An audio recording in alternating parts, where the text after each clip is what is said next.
Oke, sekarang kita akan mulai belajar tentang petaminda. Jadi apa sih itu yang namanya petaminda, fungsinya seperti apa, manfaatnya seperti apa, cara penggunaannya juga ya. Nah, sebelumnya di sini kalian lihat ini petaminda juga dikenal min mapping juga. Nah, kita lihat ya berikutnya.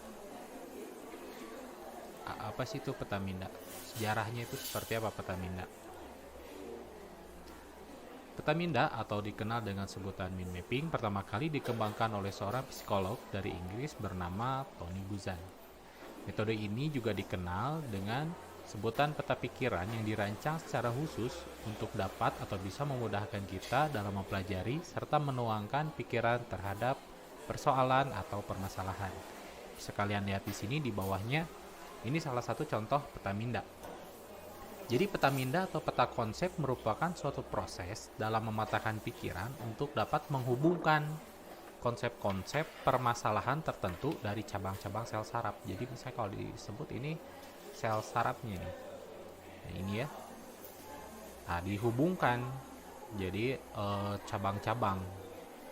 Petaminda atau mind mapping merupakan sebuah cara pengembangan kegiatan atau aktivitas berpikir ke segala arah untuk menangkap berbagai pemikiran dari semua sudut. Berikutnya, apa sih fungsinya? Ini dia fungsinya. Fungsi dari petaminda menurut Buzan adalah sebagai berikut. Pertama, merangsang bekerjanya otak kiri dan kanan secara sinergi. Membebaskan diri dari seluruh jeratan aturan ketika mengawali belajar. Membantu seseorang mengalirkan gagasan tanpa hambatan. Membuat rencana atau kerangka cerita, mengembangkan sebuah ide, membuat perencanaan sasaran pribadi, meringkas isi sebuah buku, menyenangkan dan mudah diingat. Oke, berikutnya, softwarenya apa sih aplikasinya? Aplikasinya Petaminda dapat dibuat dengan atau tanpa perangkat lunak, bisa juga di buku. Kita membuatnya atau ingin menggunakan software juga ada beberapa software yang open source seperti FreeMind dan Xmind. Atau bisa menggunakan SimpleMind untuk pengguna Android. Kalian bisa membuat petaminda di situ. Selanjutnya, membuat petaminda untuk memvisualkan gagasan bukanlah sesuatu yang sulit. Sekarang kita uji coba. Ini dia contohnya. Contoh petaminda nih. Misalnya, kita buat itu di tengah-tengah. Jadi kalau nanti buat petaminda, buat dulu di tengah. Judulnya itu apa? Temanya apa nih yang mau dibahas? Contoh misalnya tentang liburan keluarga. Nah, liburan keluarga ini kira-kira apa sih yang ada di benak kalian? Misalnya yang namanya liburan keluarga itu tujuan. Kita mau liburan, yang namanya liburan itu kemana? Misalnya kayak gitu kan. Terus di sana mau ngapain nih? Aktivitasnya berarti kan? Aktivitasnya. Nah, misalnya kita buat dulu aja. Kita nanti kasih garis. Nah, kita buat aktivitas. Setelah tadi aktivitas, perlengkapan gitu ya. Karena yang namanya liburan butuh kan yang namanya perlengkapan, apa sih yang harus dibawa gitu ya. Jangan sampai ada yang ketinggalan. Nah, ini juga harus di list.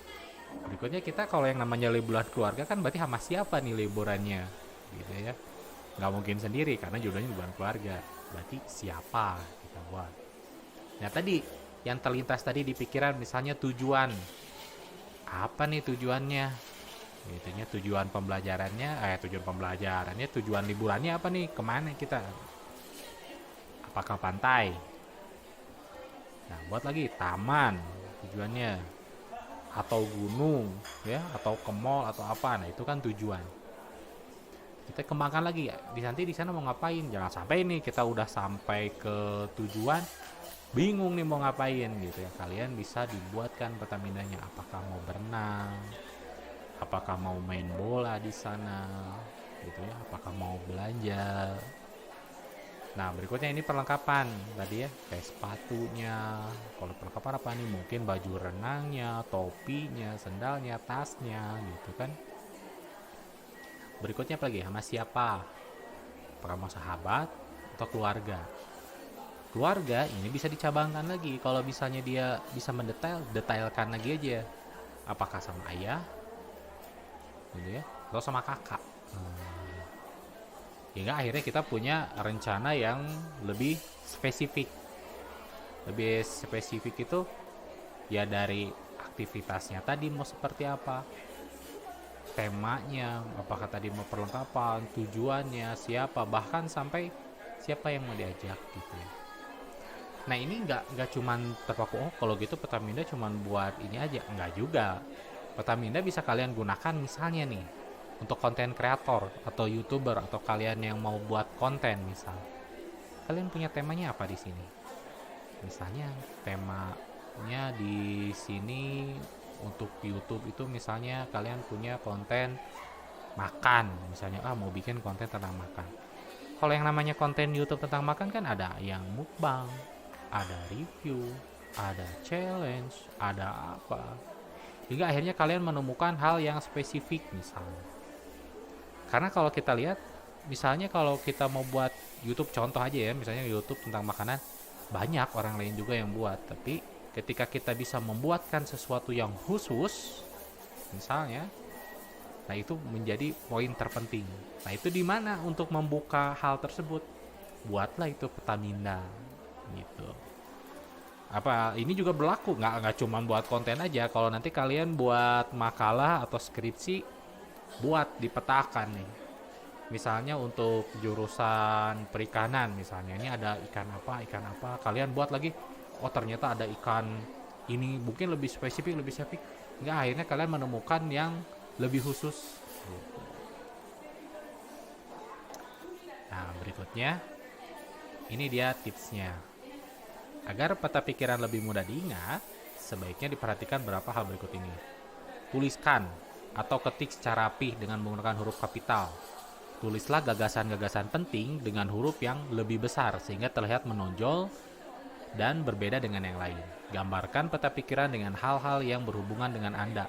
Misalnya simbol, jam, gambar, anak panah, boleh. Jadi kalian bisa merancang peta minda secara bebas gitu ya. Garis bawahi, kata itu gunakan huruf tebal. Biar lebih mudah diingat ya. Bersikaplah kreatif dan berani dalam mendesain sebab otak kita lebih mudah mengingat hal yang tidak biasa. Gunakan bentuk-bentuk acak untuk menunjukkan hal-hal gagasan tertentu. Ciptakanlah peta pikiran secara horizontal ya untuk memperbesar ruangan. Jadi tadi kan dari tengah, mungkin ada yang ke atas, ada yang ke bawah, ada yang ke kiri, ke kanan gitu ya. Hingga akhirnya menyebar. Oke, berikutnya ini adalah jenis-jenis peta minda.